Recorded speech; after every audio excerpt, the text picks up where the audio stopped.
los medicamentos, incluso aquellos que tienen que ver con el uso regular, un ibuprofeno, un medicamento gástrico, ni hablar de aquellos que ya tienen que ver con situaciones más complejas, las obras sociales que comienzan a incumplir. Vamos a sumar a este análisis al presidente del Colegio de Farmacéuticos, a Mariano Rosas. Mariano, ¿cómo estás? Buenos días. ¿Qué tal? Buen día. ¿Cómo están ustedes? Muy bien. Bueno, Mariano, un escenario muy complicado que imagino en la farmacia, sobre todo en ese contacto directo con la gente, se puede entender mucho mejor. ¿Cuál es la realidad que advierten?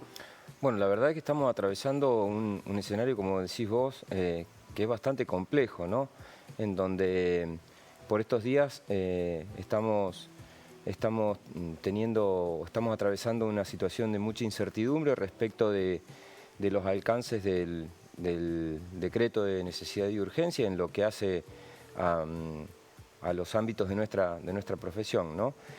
Por otro lado, también estamos trabajando desde el Colegio de Farmacéuticos de manera local, o sea, con las autoridades provinciales, tanto con gobernador, vice, como con legisladores, en función de que la ley provincial que tenemos, que rige hoy y que marca el destino de la salud, o por lo menos de la actividad farmacéutica en la provincia, se mantenga vigente, no sea derogada y que tenga el respaldo de nuestros dirigentes. Todo esto, digo, en función de poder garantizar un sistema que entendemos tiene que ver con darle la posibilidad o la igualdad de acceso a la sociedad a un sistema sanitario, en este caso al medicamento.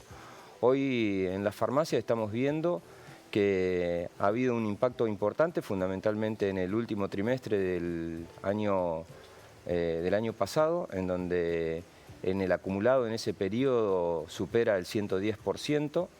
En el mes de enero hemos tenido un incremento que, si bien ha sido por debajo de la inflación del mes de diciembre, en enero ha incrementado, ha tenido un impacto de 11,5 puntos y en lo que va de febrero lleva 8,5 puntos. Con algunos datos de color, ¿no?, que son llamativos, como por ejemplo en lo que va del mes, este 8,5% de aumento tiene que ver con un incremento solamente en el 50% de los productos que se comercializan. El otro 50% no ha tenido incrementos. Entonces esto nos genera una situación tal que vale la pena abordarla. Nosotros lo venimos haciendo ya desde hace mucho tiempo y que tiene que ver con la búsqueda del medicamento tal que me permita garantizar la continuidad del tratamiento, ¿no?, como paciente. Por lo tanto, ¿tiene que ver con una concentración? Digo, pocos laboratorios que manejan mucho. Sí, a ver, hay un dato que la verdad que es llamativo, producto de una recopilación estadística que ha hecho un medio como Infobae, por ejemplo, en donde saca la información o el análisis estadístico de Silfa, que es la Cámara de Laboratorios Productores, una cámara nacional, ¿no? Y el dato curioso es que los primeros 10 laboratorios son los encargados de la comercialización del 50%, del 51% de los medicamentos, ¿no? Y el resto, en el siguiente segmento, mejor dicho, tenés 20 laboratorios que son los encargados de la producción o de la venta del 71% de los medicamentos, con una cantidad de medicamentos que supera la centena largamente. Estamos hablando de un modelo concentrador y que explica en muchos casos algunas de las resoluciones o de las medidas que se están tomando por estos días. Cuando esto sucede, en general, ¿qué hace aquel que no lo puede comprar? Porque digo, estamos hablando de, en algunos casos la obra social te cubre una parte, vos tenés que pagar el resto, ¿no?, o la prepaga. O tenés que enfrentar la totalidad del costo. ¿Ustedes advierten que ya hay gente que está abandonando tratamiento? Sí. Porque a lo mejor al comienzo intentás cambiarlo por otro el remedio, pero después, si no podés... Sí, mira, casualmente, mira, en este informe que yo te citaba recién, hacían referencia a un producto. Te voy a dar nombre y marca para que sí, lo podamos corroborar también ustedes o el paciente desde casa fácilmente, ¿no? Y no creamos que estos son números sacados del aire. El análisis hacía referencia del medicamento que se llama Derrumal, que pertenece al laboratorio Finadiet, que dentro de su nicho es uno de los más vendidos o es el referente. Este medicamento acusaba un aumento en el último mes, un incremento de por encima del 80%, colocándose hoy en un valor de 36.000 pesos. Por lo tanto, el medicamento valía 20.000 pesos. El medicamento, ¿Es un medicamento destinado a? Es un medicamento que se utiliza para enfermedades reumáticas. Reumáticas. ¿Sí? Su idéntico de laboratorio, hay 4 o 5 medicamentos idénticos en el mercado, sí, pero vamos a citar uno del laboratorio Reumers, para que no creamos que cuando hablamos de sustitución vamos en detrimento de los laboratorios de primera línea. El laboratorio Reumers tiene un medicamento que es idéntico y que vale 23.000 pesos hoy en el mercado. Por lo tanto, este que citábamos recién de Rumal hoy cuesta un 50% más que un medicamento que es idéntico, producido por un laboratorio de primera línea al que nadie le puede discutir la calidad o la biodisponibilidad o los estándares de fabricación o las drogas que utilizan o los excipientes. ¿Y eso cómo el paciente o cómo lo logra advertir? ¿Es necesario que tenga un diálogo con el paciente? Lo primero que hace es quejarse en el mostrador, lógicamente, sí, porque es la única, el farmacéutica es la única cara visible. Pero ahí ustedes le dan las opciones, el abanico. Por supuesto que sí, porque, a ver, nos encontramos con que tenemos que ejercer un rol que tiene que ver con un compromiso social y que somos la única cara visible, como te decía, en todo este sistema de comercialización. Imagínate que una queja a un laboratorio, ¿cómo la canaliza un paciente? Que es el formador real de precio, ¿no? O sea, si tenemos una queja respecto al precio del medicamento, tenemos que formularla directamente en el laboratorio. ¿Y cuál es la cara o cuál es el canal a través del cual llegamos al laboratorio? Termina siendo el farmacéutico siempre el depositario de toda esta situación, ¿sí? Y el que en definitiva debe canalizarla, y el que también tiene cierta responsabilidad, porque es el responsable de garantizar el acceso en este sentido. Si nosotros tenemos un medicamento que vale un 50% respecto del otro y entendemos de que la calidad y la seguridad está garantizada, debemos ofrecérselo, porque además, si no, a ver, coloquémonos en un análisis netamente comercial. Si no vendes los medicamentos, que es perverso, pero la situación es esta, nos obligan a vender el medicamento para poder percibir el honorario. Si no vendés el medicamento, no percibís tu honorario y si no, ¿de qué vivís? Entonces, se abandona tratamiento por un lado y por otro lado se caen las ventas. El sistema necesariamente debe funcionar de esta manera. Si vos tenés un medicamento que aumenta de manera desmedida y el paciente no puede acceder al tratamiento, debe tener la posibilidad de cambiarlo. Ojo, en este sentido, el decreto de necesidad y urgencia dio marcha atrás a pasos agigantados, o sea, tiró una contramano terrible, porque en principio garantizaba la posibilidad de acceder en función de que no se podía prescribir o no se podía sugerir más en la prescripción una marca comercial, y ahora han dado marcha atrás en ese sentido, como decía recién, y es obligatorio la sugerencia de una marca comercial.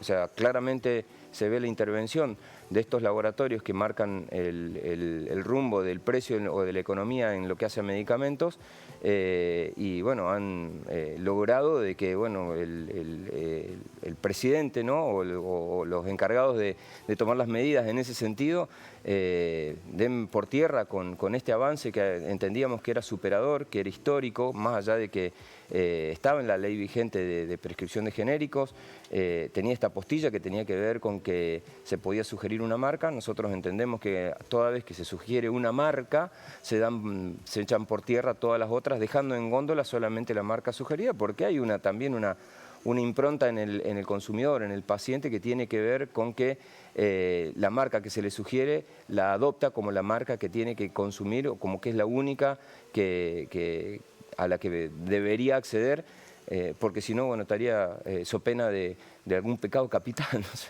Mariano, ¿hoy está en riesgo la continuidad de algunas farmacias? Sí, si bien nosotros, por lo que estamos pudiendo analizar, los datos que nosotros tenemos en el Colegio de Farmacéuticos de la provincia de Córdoba, en donde tenemos el poder de policía respecto de la matrícula profesional, por lo tanto, todo aquel que quiere ejercer la profesión tiene que habilitar su matrícula en el Colegio de Farmacéuticos, o aquel otro que quiera dar de baja su profesión tiene que, lo mismo, anular su matrícula en el Colegio de Farmacéuticos. Nosotros no estamos viendo un desequilibrio en el sentido de bajas de matrículas, ni tampoco estamos viendo un desequilibrio en lo que hace al cierre de farmacias. Sí tenemos que decir de que en la provincia de Córdoba tenemos una amplia zona geográfica en donde hay una regulación respecto de la instalación de farmacias, una tarea que se viene realizando desde hace muchísimos años en colegios farmacéuticos y que tiene que ver con que las farmacias se vayan instalando en estos lugares en donde se hace necesario la instalación de una farmacia. Todo esto se ha logrado con la implementación de un artículo que tiene que ver con que las farmacias no se pueden instalar a cierta distancia o a menos de una cierta distancia de otras farmacias ya existentes. Todo esto, como te decía, en función de garantizar una distribución equitativa de los centros farmacéuticos. Por lo tanto, entendemos que esta medida hoy está sirviendo de salvavidas o de salvavita de la posibilidad del cierre de farmacias en función de que nos encontremos con una farmacia enfrente de la otra. Lógicamente, en el territorio de la provincia de Córdoba, antes de esto tenemos la instalación de Pharmacity, de cadenas de farmacia locales, regionales e internacionales, situación que de repente en otras provincias no se ha estado viviendo y que con la desregulación por ahí hay centros en donde quizás ven peligrar su existencia. Nosotros acá estamos acostumbrados a subsistir, como te decía, en un mercado mucho más agresivo, mucho más competente y en donde las farmacias han tenido que ir desarrollando esta habilidad de subsistencia que entendemos que hoy le juega un poco a favor. Lógicamente, los datos que ustedes estaban mencionando recién, antes de la presentación, de mi presentación, yo los observaba la verdad, con mucha atención porque entiendo que se vienen tiempos difíciles, como ustedes marcaban, y que lo duro está por venir, ¿no es cierto? Lamentablemente acá una promesa de campaña era de que las deudas o los ajustes no los iba a pagar la gente, los iba a pagar la casta, pero bueno, lamentablemente estamos asistiendo a una situación totalmente distinta y en donde las medidas que se están tomando en algunos aspectos, fundamentalmente en lo que hace al análisis que a nosotros nos compete, ¿no? Entendemos que no van en ese sentido, o sea, son medidas que en definitiva las va a terminar pagando la gente y que en nuestro caso hemos cambiado o se cambiará casta por casta porque la casta de los laboratorios va a seguir dominando aparentemente.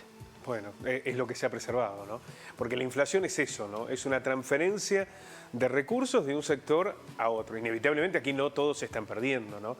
Quienes fijan precios, quienes pueden determinar los valores de mercado, no pierden, se anticipan, deciden cuánto te van a cobrar por un medicamento, por un paquete de arroz, por un litro de nafta. Y esos sectores hoy se están viendo fortalecidos.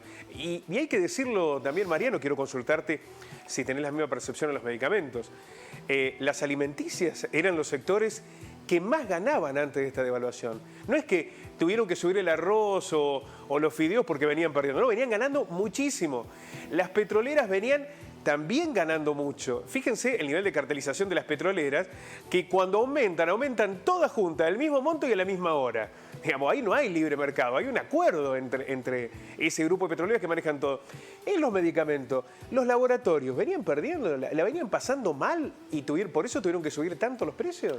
No, a ver, acá cabe como anillo al dedo la máxima esta de que muchas veces no es un retroceso, sino es agacharse para poder tomar envión para saltar. Si de repente un laboratorio, como te marcaba recién, son las multinacionales, son los 10 primeros laboratorios que están encargados de la comercialización o que se llevan el 50% del paquete, claramente no pierden, ¿sí? De repente pueden tener algún periodo en el que, como vimos el año pasado, que acompañan porque les conviene una situación política, social, económica, momentánea, pero luego recuperan.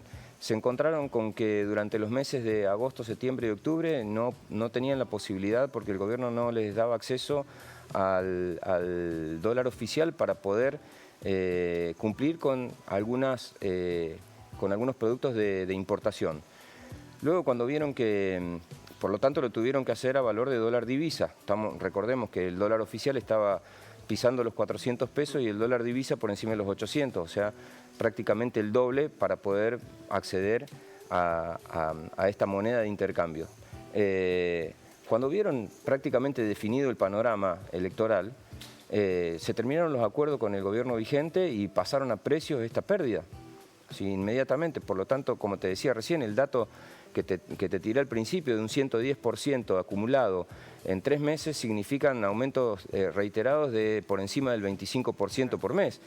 ¿Me explico? Entonces han recuperado terreno y lo siguen haciendo. Y fíjate, hoy no, está bien, habría que ver cuáles son los laboratorios que pertenecen a este grupo del 50% que en lo que va de febrero no aumentaron el precio, ¿sí?